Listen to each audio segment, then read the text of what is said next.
ఈ ప్రకారంగా ఆవిడ చూడికొడుత నాట్యాయనినది తరువాత రంగనాథ స్వామిని అక్కడ వరించింది అనేటువంటి ఒక వృత్తాంతం మాకు తెలిసినదే.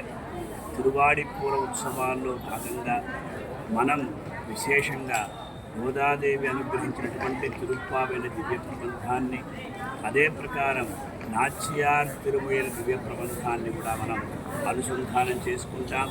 గోదాదేవి యొక్క దివ్యమైనటువంటి అనుగ్రహాన్ని పొంది విశేషంగా గోదా రంగనాథుల ఆ దివ్య అనుగ్రహాన్ని పొందాలి.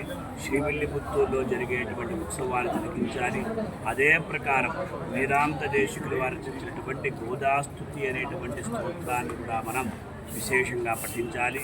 శతమకమణి నీలాచారు బల్హారహస్త స్తనభరణ మితాంగీ సాంద్ర వాత్సల్య సింధు ఫలక వినిహితాభి సృగ్విరాకృష్టనాథ విలసతి హృది గోదా విష్ణుచిత్తాత్మజాన.